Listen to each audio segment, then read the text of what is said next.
Reunião com a oração da manhã, nesse sábado, dia 14 de março de 2026. E eu digo gratidão por estarmos juntos, pela oportunidade de aprendizado, de estudo. Esses nossos estudos têm me trazido assim um conhecimento novo que me faz refletir sobre eu mesmo, meus costumes, meus hábitos, né? Ele faz a gente refletir sobre rever algumas condutas, alguns comportamentos e se enxergar, né? Se perceber. Então, eu sou grato por essa oportunidade de aprendizado e que esses aprendizados possam cada vez mais nos transformar em pessoas melhores, em nosso comportamento com relação à vida, ao próximo, à natureza, enfim. Que cada dia mais nós possamos colocar o amor do Cristo dentro de nossos corações e colocar essa prática em nossa rotina do dia a dia.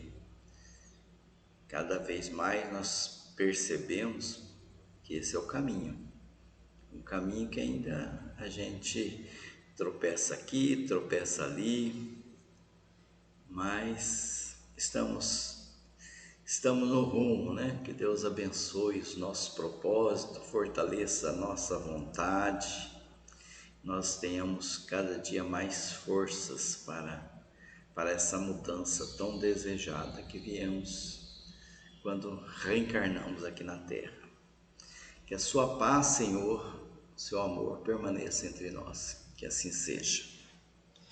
Graças a Deus. Então, hoje é o nosso capítulo 9, Mediunidade é o título dele, do estudo do livro do Mundo Maior. Mas antes nós vamos recordar o capítulo 8 que fizemos na semana passada, que é o No Santuário da Alma. Então, nós, para lembrar assim mais rapidamente, foi o caso do Marcelo, né? Um rapaz, né, já estava com seus 14, 15 anos e tinha ataques epiléticos, né? E algumas questões foi colocada, por exemplo, a família é uma reunião espiritual no tempo e por isso mesmo o lar é um santuário. Talvez por isso o título do capítulo, No Santuário da Alma. Porque a base familiar ali na questão do Marcelo foi muito importante para ele enfrentar esses desafios que apresentou na questão dos ataques epiléticos que ele tinha, né? Questão da saúde física e da alma dele, né? Então, essa frase ela lembra que a família é o todo, né? Tanto é que nós reencarnamos, ora nós estamos numa posição, ora nós estamos em outra posição. Então, nós estamos sempre mudando as posições. Então, a família é essa visão mais ampliada, é o amor que nós desenvolvemos com relação ao próximo. Então, ora nós estamos filhos, ora nós estamos pais, e assim nós vamos caminhando. E o Marcelo, ele tem uma forma dele saber, que ele mesmo, né, desenvolveu, saber como é que ele está perante a evolução espiritual, que é os ataques noturnos. Quando ele sofre muito ataque noturno, falou, opa, eu não estou no rumo muito certo, eu preciso aprumar a coisa aqui, né? Preciso tomar algumas atitudes. E essa consciência é muito boa para ele, porque ele vai trabalhando melhor a sua conduta. Então, os pais dele têm esse conhecimento espiritual, a mãe aplica passes, e ele diz o passe que a mãe aplica, ele se torna mais eficiente quando eu mudo a minha forma de pensar, de sentir, a minha conduta. E então o Carderaro aqui explica, né, na visão aqui espiritual, que o Marcelo é resultado, essa vida, aliás, do Marcelo é resultado de encarnações passadas, de uma das suas encarnações, aliás, que ele abusou das paixões. Então ele tinha autoridade, né? E toda facilidade que a gente encontra em nossas encarnações, elas são desafios, são tentações. Não é que a autoridade é o mal. O mal é a forma como se usa a autoridade. Bom dia, mano Orlando, que chegou agora. Seja Bom dia, bem-vindo. mano. Desculpa aí a demora, fiquei 10 minutos para abrir o computador. Ah, tá, chegou a tempo. Nós estamos só lembrando a semana passada, né? O caso do Marcelo. Então nós estávamos lembrando aqui que ele abusou das paixões. Então, quer dizer, ele usou de forma indevida a autoridade que ele tinha. E é claro que prejudicou pessoas, né? O abuso da autoridade traz prejuízo às pessoas. A autoridade em si não é uma coisa ruim, mas o uso que se faz dela de forma inadequada é ruim. Então, por conta disso, a consciência dele, né, acusava, ele sentia culpa,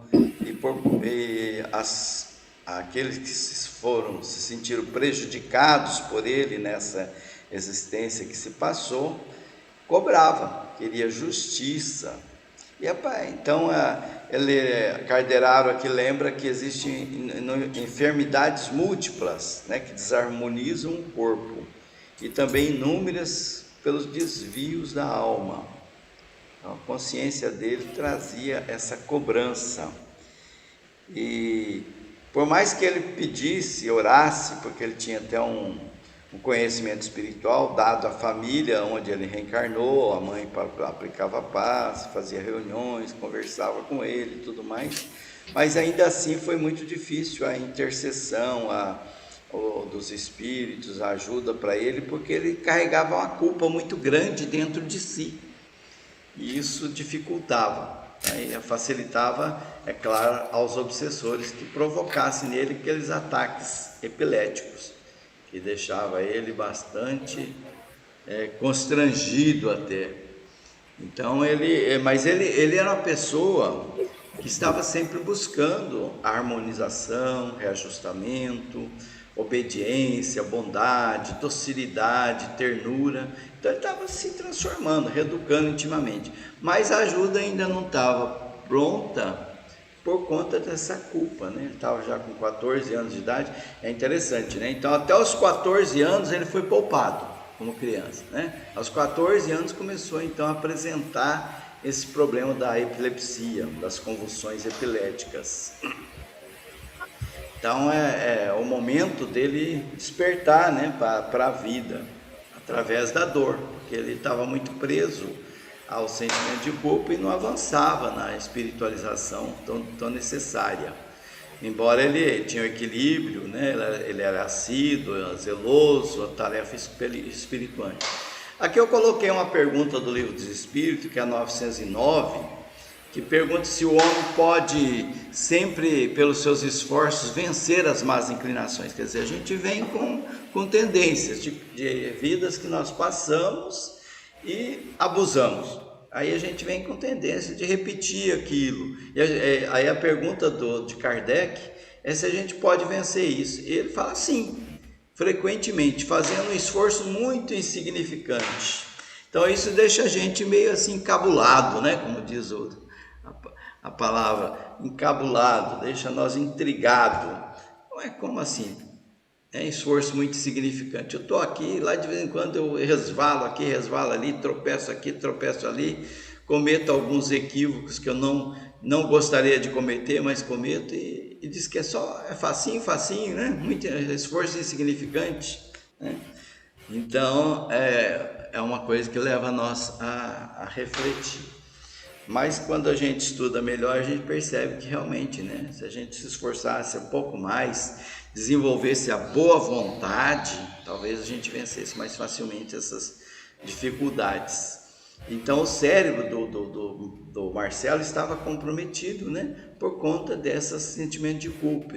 E teve um episódio interessante que só dele ver os adversários, que a maioria dos adversários dele, aquelas pessoas que ele prejudicou, já não estava mais nessa sintonia, já tinha avançado, já tinha deixado ele para lá, já não estava mais perseguindo ele, porque eles cresceram.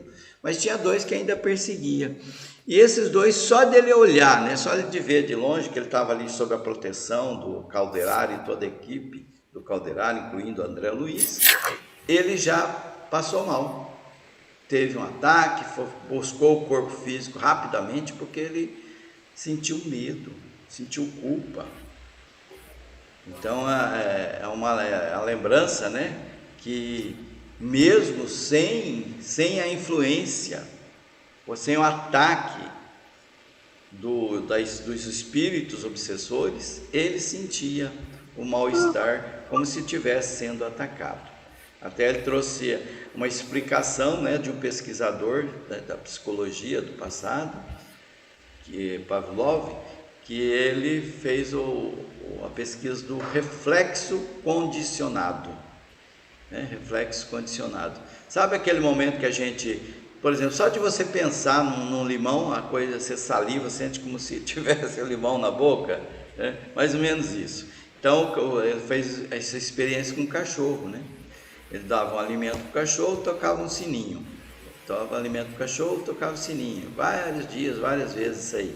Depois ele só tocava o sininho, o cachorro já salivava, como se tivesse ali o alimento presente. Então, a gente tem isso, né? Também é o reflexo condicionado. Então, a gente precisa trabalhar essas emoções. Ele tinha, então, desequilíbrio, desse desequilíbrio em detrimento, em relação, né, ao hábito dele do passado. E ele lembra também que aquelas pessoas extremamente nervosas, irascíveis, que perdem a calma, pavio curto, como diz, né? Que tem o hábito de se polarizar facilmente, elas comprometem os centros nervosos pelo excesso da mente sem disciplina. Então é preciso trabalhar essa questão de disciplina. E Kardec, na questão 907 do Livro dos Espíritos, também pergunta sobre isso aí, né? Sobre as paixões. Se a paixão está dentro da natureza, ele fala assim, paixão é uma coisa boa. O problema da paixão é o desequilíbrio. Paixão pode até levar a boas práticas. Agora, o abuso delas é que causa o mal. Aí até ele lembra qual o homem, pela sua conduta, né, pode vigorar a alma ou lesar, né? Está na questão 908. Onde ele diz que as paixões, elas não são boas nem más. Aí ele traz um exemplo, né? O Kardec gosta de colocar exemplos do dia a dia e exemplos da época. Então ele lembra que a paixão, ela é como um corcel, quer dizer, um cavalo. Se você não conduz ele, se você não controla ele provoca estrago. Agora, se você adestra, né? Coloca limites, vai muito bem. E assim só é dentro de nós essa questão das paixões. Então, Marcelo, ele sabia já o caminho para a cura, ele estava buscando esse caminho para a cura, mas estava difícil ainda por causa do sentimento de culpa. Então ele sabia da necessidade. Seja bem-vinda, Shirley. Bom dia. Bom dia, bom dia. Bom dia. Então, o Marcelo estava nessa situação, né, de buscar o caminho nobre, mas com dificuldade, né, por conta do sentimento de culpa. Mas ele estava no caminho bom, até por conta da tutela da família e tudo mais, ele estava indo bem, né? Mas ele ainda não conseguia vencer, e a espiritualidade ainda estava com dificuldade de ajudar ele, porque é uma decisão nossa, né? É o livre-arbítrio. Enquanto a gente não resolver caminhar, né, a gente vai permanecer nessa situação de dificuldade, né? Então, Marcelo, embora ele tivesse uma vontade enorme de mudança, mas o sentimento de culpa prendia ele ainda a essas situações de epilepsia, que era o efeito mais imediato disso aí, que era o caminho da cura. a enfermidade é o remédio para que ele se curasse. E assim nós terminamos o capítulo 8, só trouxe ele para a gente lembrar mesmo. Agora nós vamos para o 9, que é mediunidade. Se alguém quiser fazer um comentário, está aberto. Capítulo 8, sobre o santuário da alma, né? Lembrando que é santuário da alma que ele está se referindo é a família. A família do Marcelo foi o suporte para ele, para ajudar ele nessa caminhada. Ninguém? Então vamos para a mediunidade. Vamos lá. Bom, ele retoma aqui o capítulo já lembrando de novo do reflexo condicionado, né? E se eles não se aplicam à questão da mediunidade, esse reflexo condicionado, né? As mistificações inconscientes que muitas vezes perturbam os círculos encarnados. Nessa época, eu acredito que a palavra que nós usamos mais comumente, né, que é animismo, né, talvez não fosse tão usado, que ele usa esse termo aqui, mistificações inconscientes, né? Que é a mistificação da ideia daquela questão, não inconsciente, mas aquela questão de propósito mesmo, de enganar, né? Que a pessoa finge que está recebendo espírito, a gente vê muito isso, né? Pessoas que prometem cura, prometem ler a sorte, né? Tem um espírito aqui falando comigo, tem muitos filmes exemplificando isso, alguns até de comédia, muito engraçado, que traz, mostrando os mistificadores, que são pessoas que usam, às vezes até tem mediunidade, e usa dela para fazer coisas erradas, né? Para explorar o povo. E então ele estava dizendo aqui, ele está mostrando aqui que esse problema do animismo, ele é um problema muito sério dentro da doutrina espírita, por causa da forma que muitos dirigentes levam ele. Então a pessoa, quando ela chega dentro de uma casa espírita, ela não tem certeza de nada, né? E ela está sendo envolvida por alguns fenômenos mediúnicos, não sabe se é dela, se não é, né? Fica naquela dúvida, e por muito tempo ela às vezes não tem estudo, né? E a própria dirigente da casa orienta para o estudo e tal, mas ela está sofrendo aquelas influências. E mesmo depois do estudo, ainda assim, ela não tem muita certeza sobre isso. E às vezes ela tem certeza que não é dela, ela fica até inconsciente, mas é um fenômeno anímico, como nós vamos ver mais à frente. Então ele lembra a questão do Pavlov, né, desse reflexo condicionado, se aplica também nessa questão mediúnica de animismo, né? Que às vezes a pessoa está tão acostumada com ela mesma que ela acha que é um outro espírito que está se manifestando, na verdade é ela. Então é uma coisa que ela não sabe exatamente o que está acontecendo. E as pessoas que estão ali dentro da casa espírita, às vezes os demais, né, espera sempre mensagens reveladoras, mensagens assim, de grande vulto, de grande revelações, e quando vê que a mensagem não é aquilo que ela espera, eles às vezes tratam muito mal o médium, né? Falam, está mistificando, ou isso é animismo, né? Não serve. Nós já até vimos um capítulo inteiro do livro anterior que falava sobre isso aí, né? Um dirigente do centro que desencarnou e foi se comunicar, e a maioria ali não aceitou ele, falou, não, isso aí não é ele, não.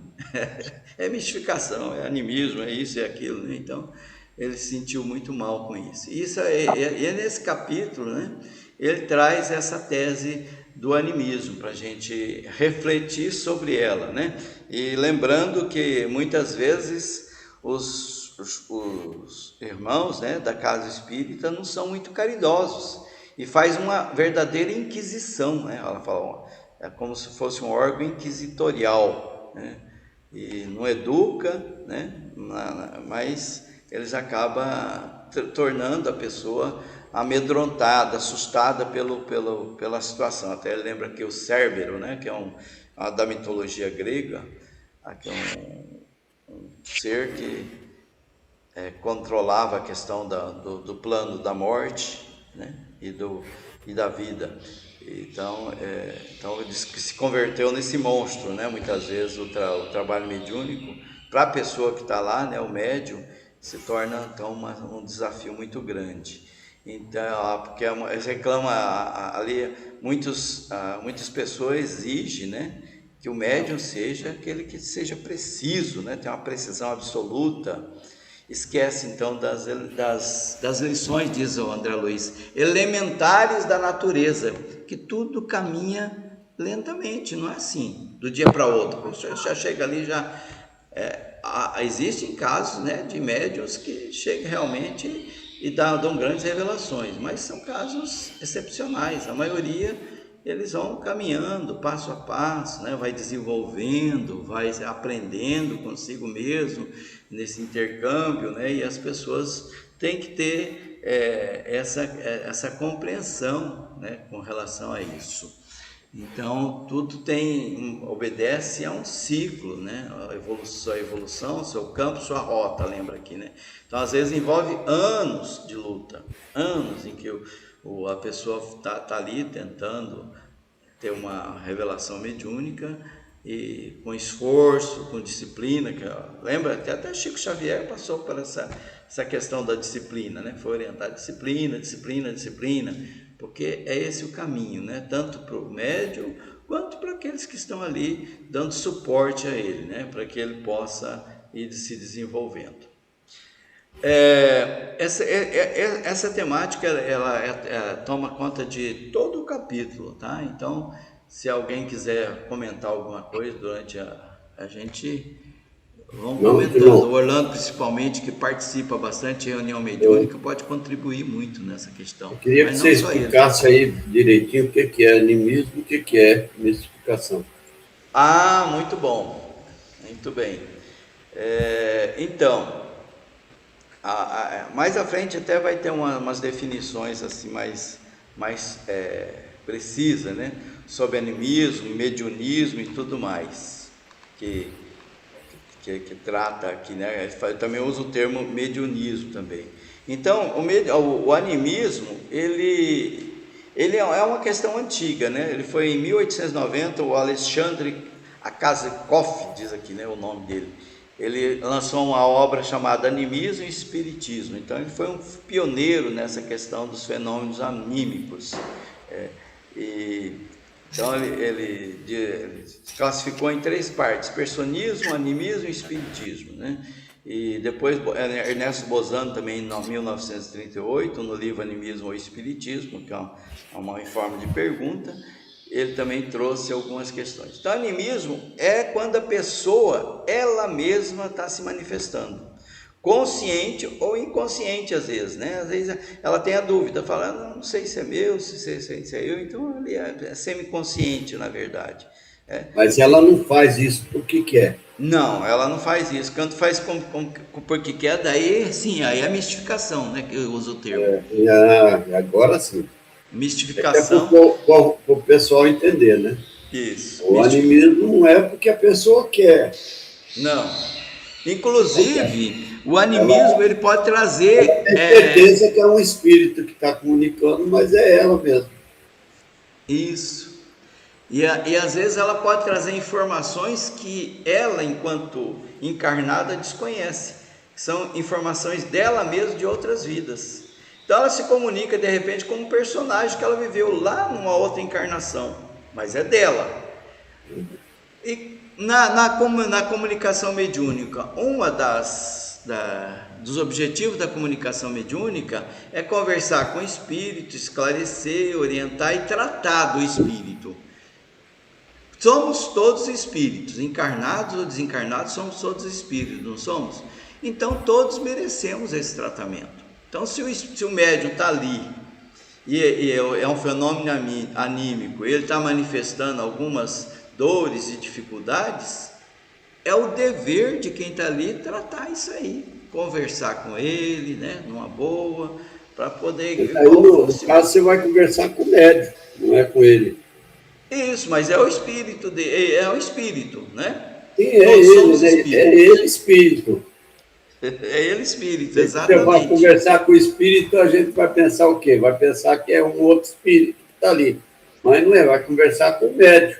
Isso. Agora, o fato dele pensar ou não, isso também não é muito relevante. O relevante é o trabalho, o resultado do trabalho. Ele está sendo tratado um irmão com necessidades, né?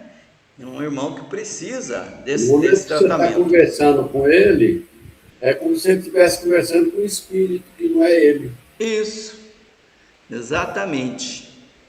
Então a mente da gente ela tem uma infinidade, né, de características, de saídas que a gente às vezes não entende, né? Na comunicação mediúnica não existe dois médicos iguais, não existe duas comunicações iguais. Cada um tem a sua particularidade, porque somos seres únicos, singulares, né? Cada um tem a sua evolução, sua experiência, seu conhecimento de vida.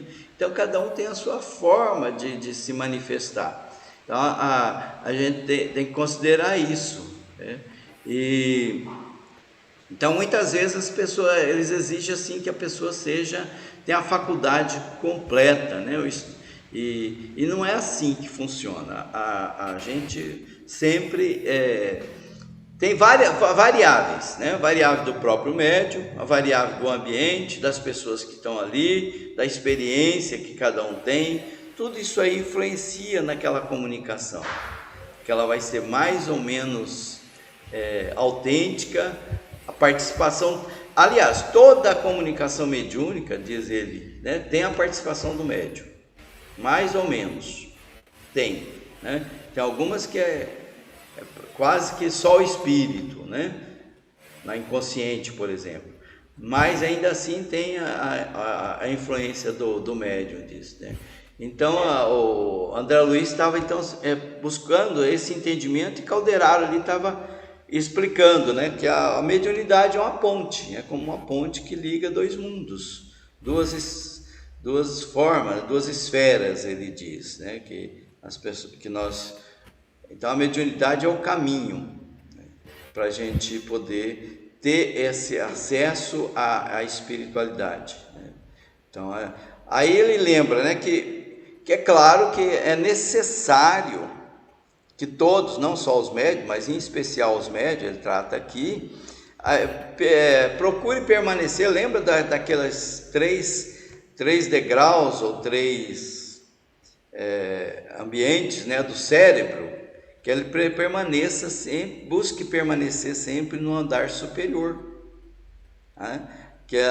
Isso vale para todos nós, né? Todos somos médiuns, mas em especial aqueles médios que ele trabalhe sempre isso, né? Procure viver em oração, procure equilíbrio, serenidade, fraternidade, enfim, que então ele fala assim, ó, para conseguir edificação dessa natureza, faça mister o refúgio frequente à moradia dos princípios superiores, que é aquela parte do cérebro, né?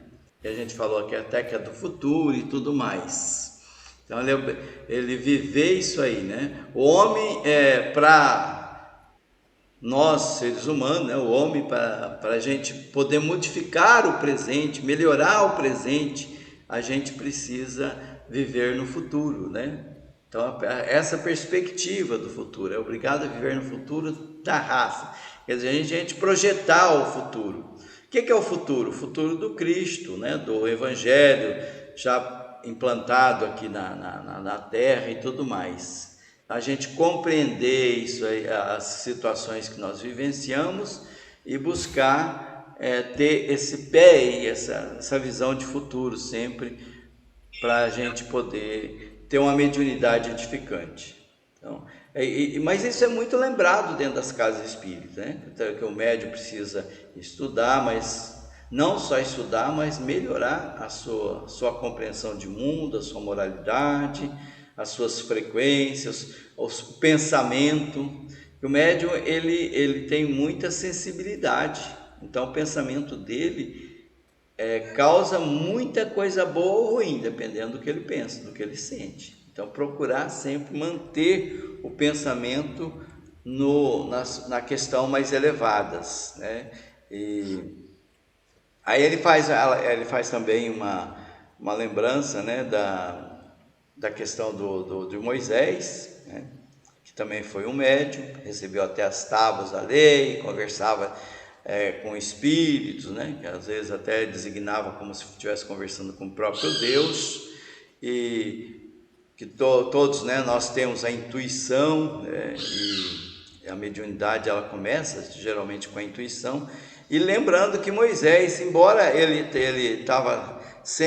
era um médium e estava sempre ligado, ele descuidou de um dos mandamentos principais que ele colocou, que é o não matarás. Lembremos que no Velho Testamento, né, ao matar ou assassinar um ou outro era uma coisa muito comum, né? A punição era matar. Então Moisés também estava nesse meio, né? Então lembra aqui que ele não parece muito inclinado, né, na narração aqui, a inquebrantável respeito pela vida alheia, diz ele, né? Então, lembrando que às vezes a gente também faz isso, né? A gente estuda, fala sobre os ensinamentos, mas a prática deixa a desejar. A prática muitas vezes contrário, né? E aí depois veio Jesus, que trouxe uma forma diferente de ver tudo isso, da questão da mediunidade, da questão da consciência, do amor e tudo mais. Então, a boa nova, né, o Evangelho de Jesus, trouxe o amor universal, né, diferente, modificando um pouco a questão lá de Moisés, né, o amor a todos, aos inimigos e tudo mais. É uma doutrina de amor. Algum comentário até aí? Ninguém? Está muito bem explicadinho, Odilon.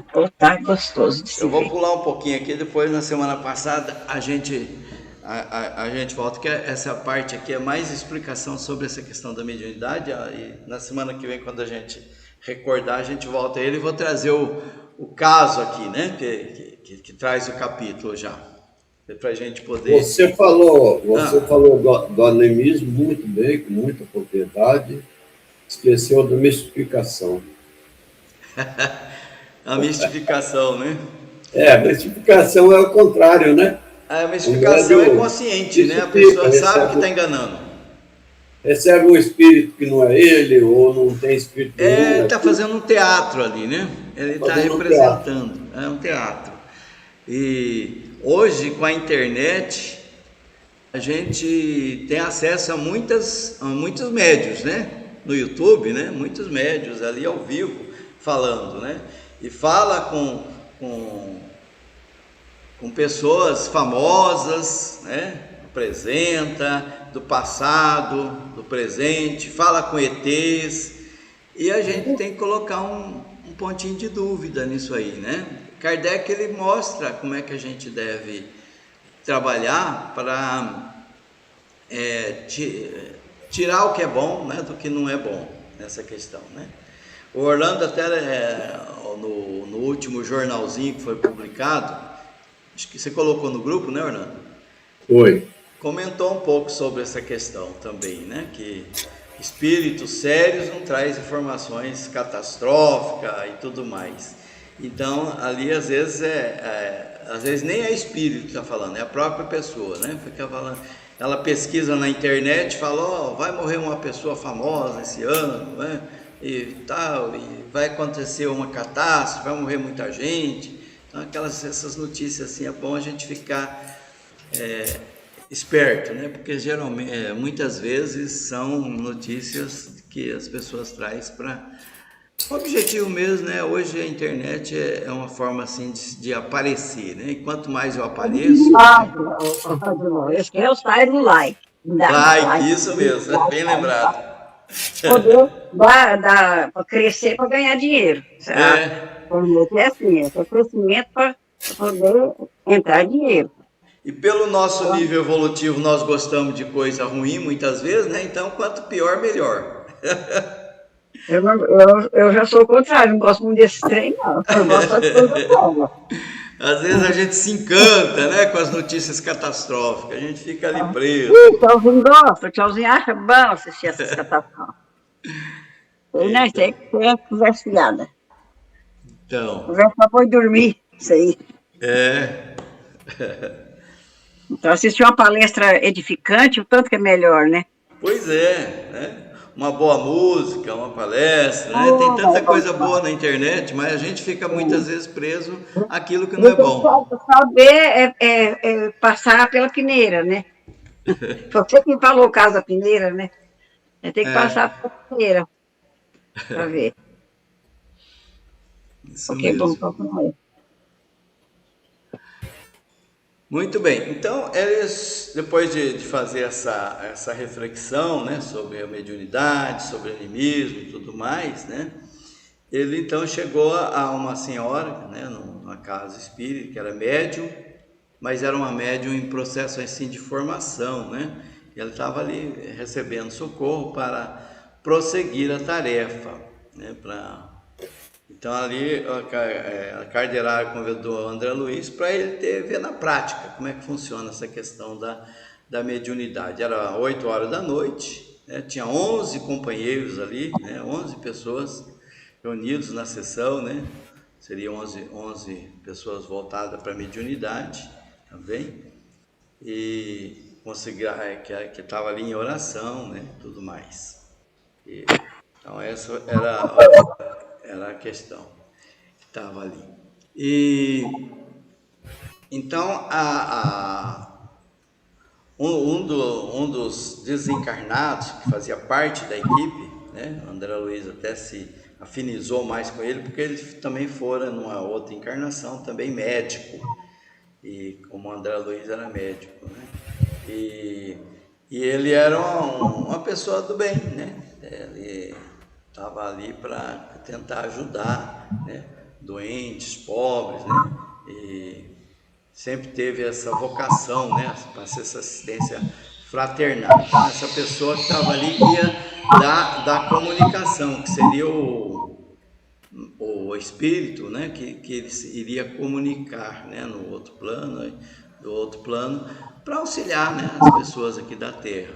Então, ele estava ali para ajudar através da sua experiência, dos seus conselhos, as pessoas que estavam ali para se tornar melhor.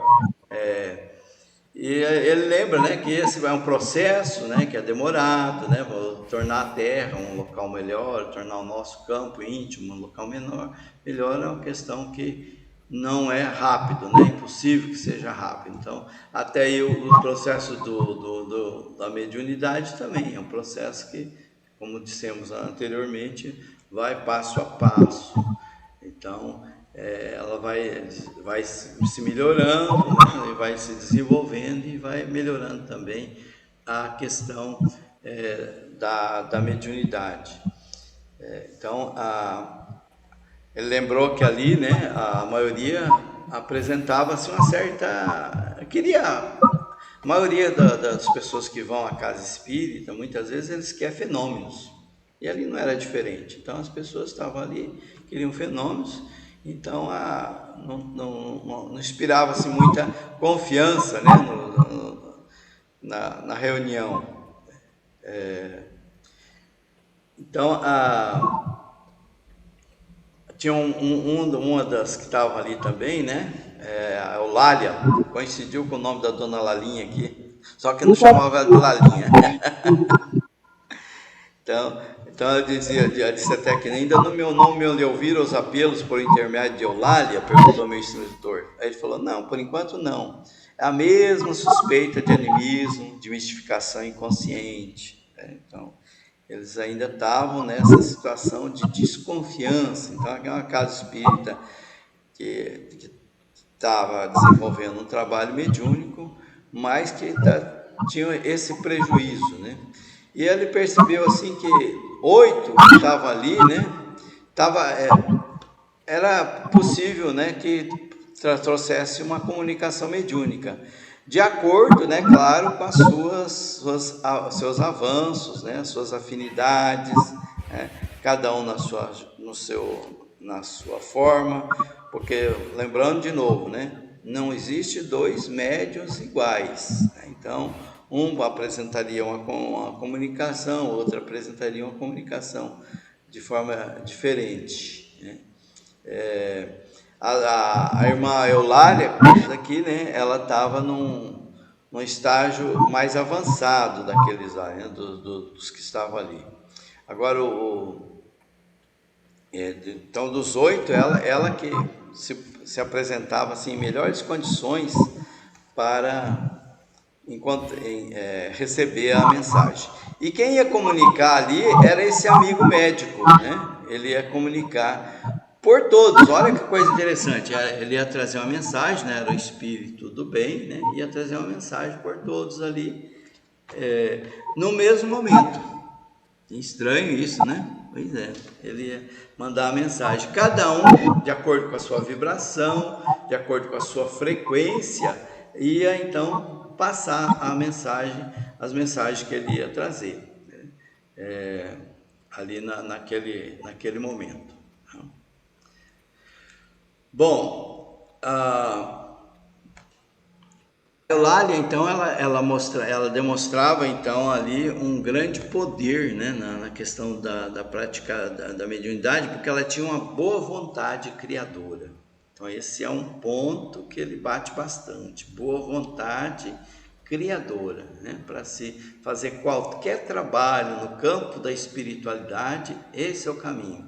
E a Eulália demonstrava isso aí, então, né, então o médico entendeu que a Eulália seria que a melhor ia desempenhar, né, a função ali de médium, né, para poder transmitir. É claro que todos ali, né, nenhum deles assim tinha grandes conhecimentos científicos, né, para poder transmitir palavras, né, nomenclatura oficial, técnica científica e tudo mais, mas cada um dentro das suas limitações, né, ia trazer a mensagem. Aí é que vem a questão do animismo, você vê, né? A mensagem não é pura. O mesmo espírito comunicando, trazendo a mesma mensagem com resultados diferentes por conta de cada médium ter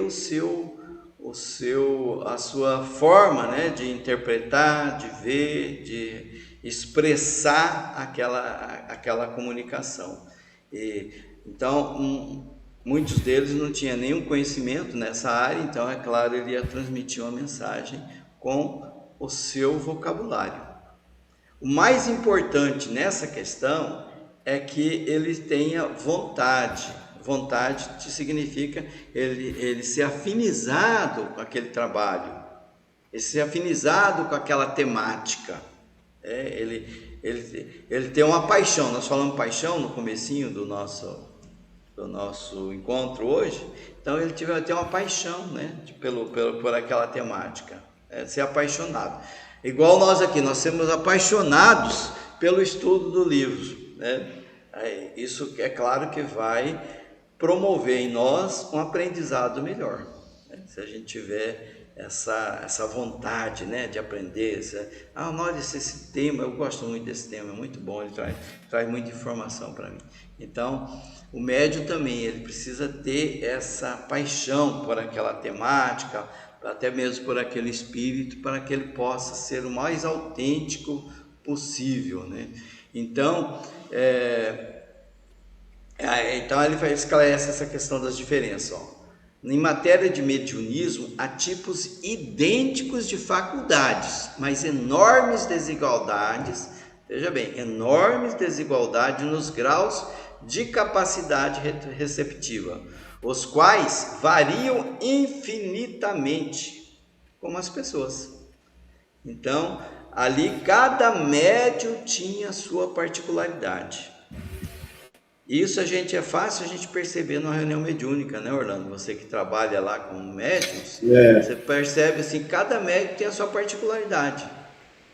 Todos nós. Todos nós.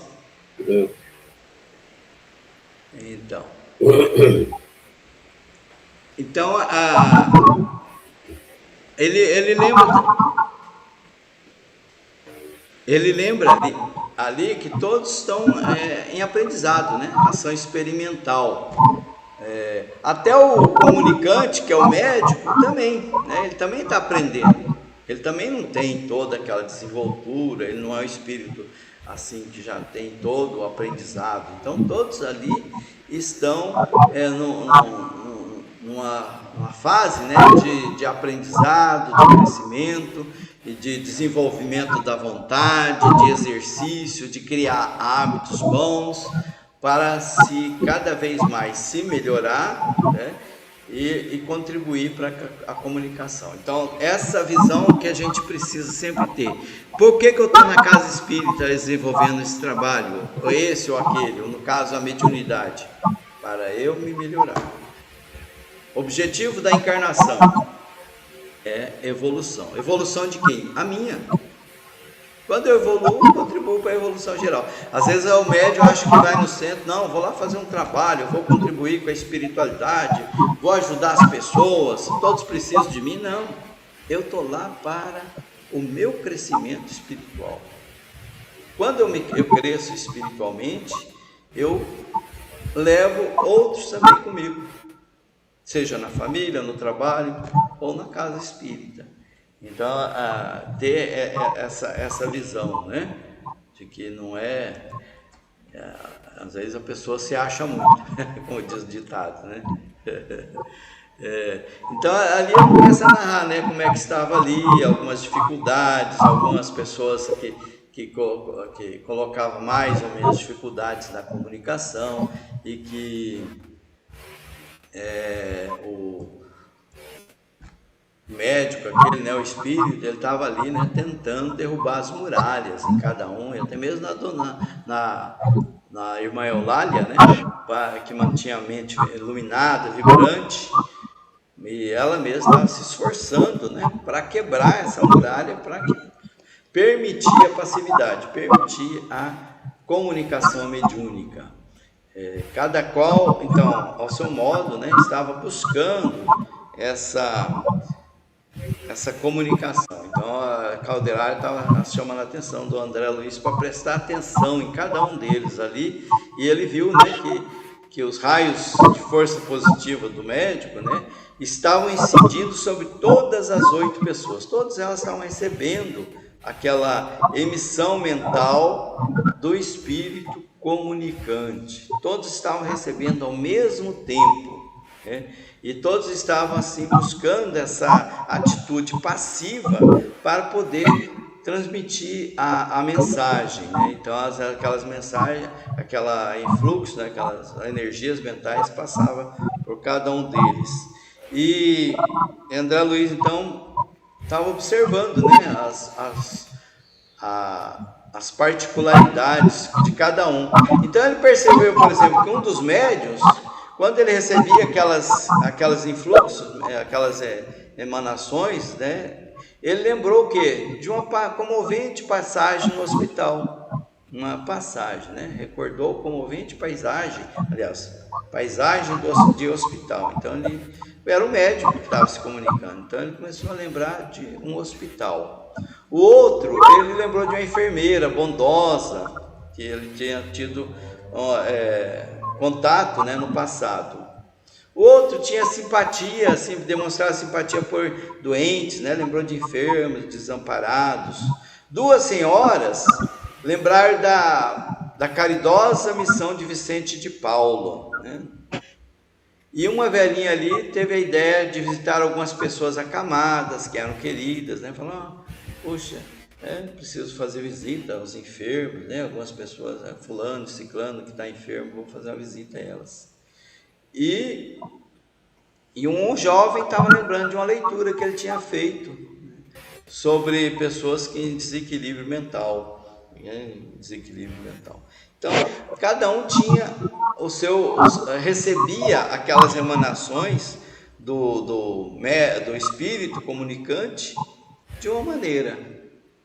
E 3 pessoas não quebraram a barreira, estava ali, não conseguia receber nenhuma influência, né? Estavam ali, um deles estava lembrando de um filme que tinha assistido, Uma outra senhora já mais velhinha, né? Estava lembrando das questões domésticas, né? Ah, será que eu desliguei o forno? Será que eu apaguei a luz? Ah, tem que chegar lá em casa, tem que limpar a cozinha ainda. Puxa, eu deixei a cozinha, ainda não deu tempo de limpar. Então estava, sabe, viajando ali, né? Não estava presente na reunião mediúnica.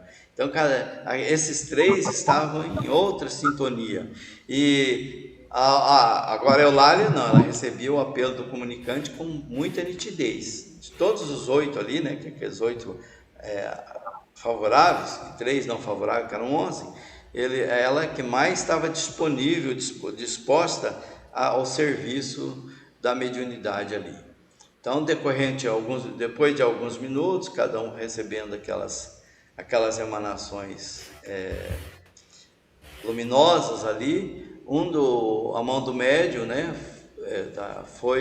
começou a se movimentar também para escrever, e começou a escrever alguns caracteres irregulares, né, e por conta da dificuldade mesmo natural entre as duas comunicações, por mais que ela tivesse disponível, né, para a passividade, mas ainda assim existem as barreiras físicas para a comunicação.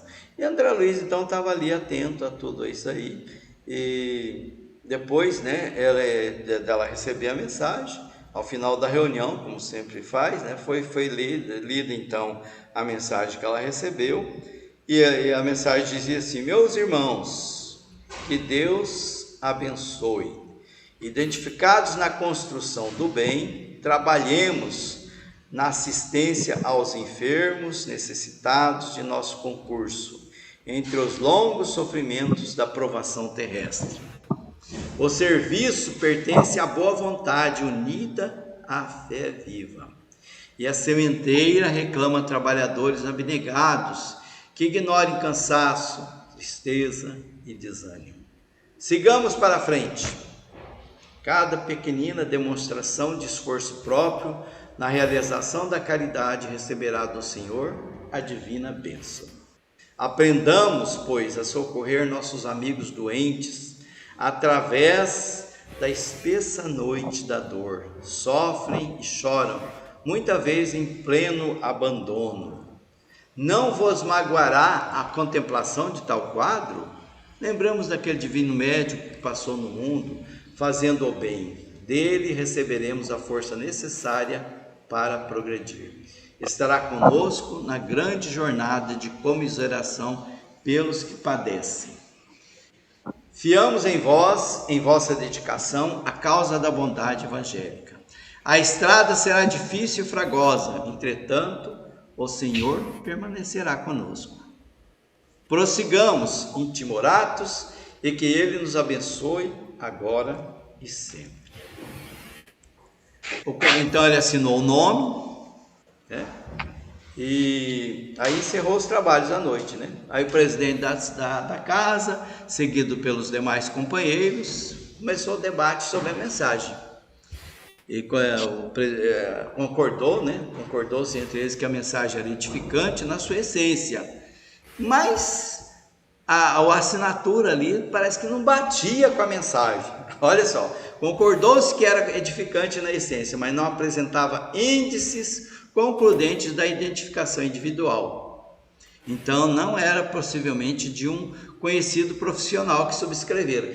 Um médico, né? Ele não falou em medicina ali, porque como que médico é esse, né? Faltavam algumas coisas especiais, né? E outra, o médico ele escreve de forma diferente, né? A nomenclatura, aquilo ali não parecia ser de um espírito que estava assinando. Então, eles falaram, quem será que é isso, né? Não quiseram falar assim mistificação, né? Eles foram até caridosos, falando, animismo, né? Animismo foi a tábua da salvação. Então, começaram a lembrar de grandes nomes que falavam sobre animismo, Pierre Charcot e outros tantos aí, esses nomes é meio esquisito para falar. Então, dirigiu-se então ao orientador, né, no plano espiritual lá, né, o comunicante, o médico, falou: ora essa, jamais desejei despertar semelhante polêmica doméstica. Pretendemos algo diferente, bastar-nos-ia um pouco de amor pelos enfermos, nada mais. Então, eles esqueceram o principal da mensagem, né? A mensagem era o quê? Era para chamar as pessoas à prática do bem, à caridade, ao amor ao próximo, e eles estavam presos aos detalhes, né? É um médico, ele tinha que ter colocado mais detalhes ali para a gente saber que era dele mesmo, né? Você vê como é que nós somos. Aí Calderaro sorriu, né? E viu que a Eulália estava entristecida, porque ela que recebeu a comunicação por escrito, a psicografia, e estava se deixando abater, né? O nível ali energético dela estava sendo prejudicado. O entendimento, né? As dúvidas que colocaram ali começaram, e ela começou a se sentir triste, né? Os olhos marejaram de água, de lágrimas. E então ele diz aqui, né? Nossos amigos encarnados nem sempre examinam as situações pelo prisma da justiça real. Justiça real, o que é isso, né? Nós não somos justos, muitas vezes nós cobramos, julgamos, criticamos de forma muito falta de caridade mesmo, né? Esquecemos o sentimento do outro, que foi o que aconteceu com a Eulália, que é colaboradora preciosa e sincera, diz ele, né? E que, como ela não adquiriu aqueles conhecimentos científicos para transmitir uma mensagem com rebuscada vocabulário, com vocabulário técnicos, mas ela é rica de amor para contribuir ali. Então, os companheiros, né, abandonaram.